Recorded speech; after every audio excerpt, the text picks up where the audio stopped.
సంవత్సరాల తరబడి ఎన్ని మందులు వాడినా మీ మోకాల నొప్పులు తగ్గట్లేదా? ప్రాణ పెయిన్ క్లినిక్ లో అత్యాధునిక చికిత్స. నమస్తే, welcome to Suman TV. YCP అధినేత మాజీ సీఎం జగన్మోహన్ రెడ్డికి బిగ్ షాక్ తగిలింది. ఉండే ఎమ్మెల్యే రఘురామ ఫిర్యాదుతో జగన్పై గుంటూరు జిల్లా నగరపాలెం పోలీస్ స్టేషన్లో హత్యాయత్నం కేసు నమోదైంది. సెక్షన్ 120B, 166, 167, 197, 307, 326, 465, 508, 34 కింద కేసు నమోదు చేశారు.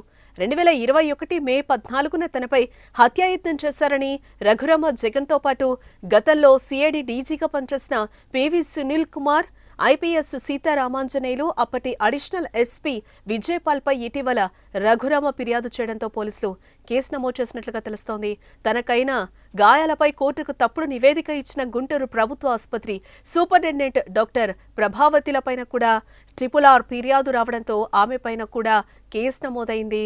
ముఖ్యమంత్రి పదవి పోయాక జగన్మోహన్ రెడ్డిపై ఇదే తొలి కేసు కావటం ఉత్కంఠ రేపుతోంది.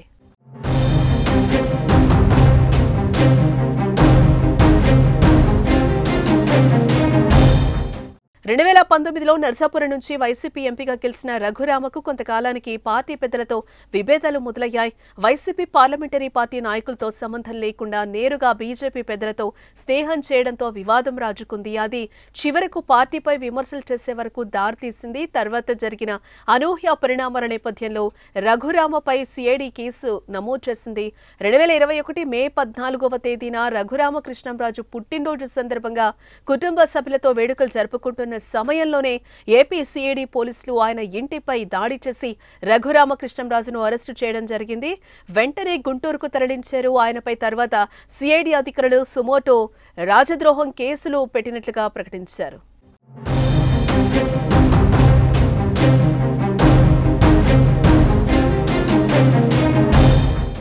ఆయనను పోలీసులు 3 రోజుల కస్టడీలోకి తీసుకున్నారు. ఈ క్రమంలోనే చిత్రహింసలకు గురి చేశారని ఆయన ఆరోపించడం జరిగింది. కస్టడీలో తనను హింసించారని, తనకు బైపాస్ సర్జరీ జరిగిందని చెప్పినప్పటికీ కూడా తన ఛాతీపై కూర్చొని తనను చంపడానికి ప్రయత్నించారని తెలిపారు. ఫోన్ పాస్వర్డ్ చెప్పాలని ఇష్టం వచ్చినట్టుగా కొట్టారని చెప్పారు. జగన్ను విమర్శిస్తే చంపుతామని సిఐడి మాజీ డీజీ సునీల్ కుమార్ బెదిరించారని కూడా రఘురామ అంటున్నారు. అతని కోర్టుకు హాజరుపరిచినప్పుడు అతని పాదాలకు కొన్ని గాయాలు కనిపించడం పట్ల వివాదాస్పదమైంది. రఘురామకృష్ణంరాజును తొలుత చికిత్స కోసం సికింద్రాబాద్ ఆర్మీ ఆసుపత్రికి తరలించి చికిత్స అందించారు. ఆ తర్వాత వారం రోజుల తర్వాత నర్సాపురం ఎంపీగా ఉన్న రఘురామరాజుకు సుప్రీంకోర్టు బెయిల్ మంజూరు చేయడం జరిగింది.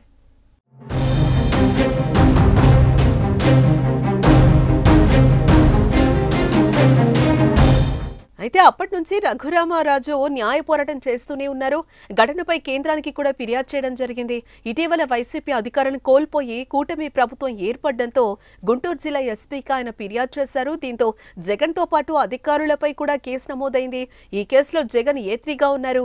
A1గా సిఐడి మాజీ డీజీ సునీల్ కుమార్, A2గా ఐపీఎస్ అధికారి సీతారామాంజనేయులు, A4గా విజయపాల్, A5గా డాక్టర్ ప్రభావతిలను చేర్చడం జరిగింది. వీరితో పాటు మరికొందరి పేర్లను పోలీసులు ఎఫ్ఐఆర్లో పేర్కొన్నారు.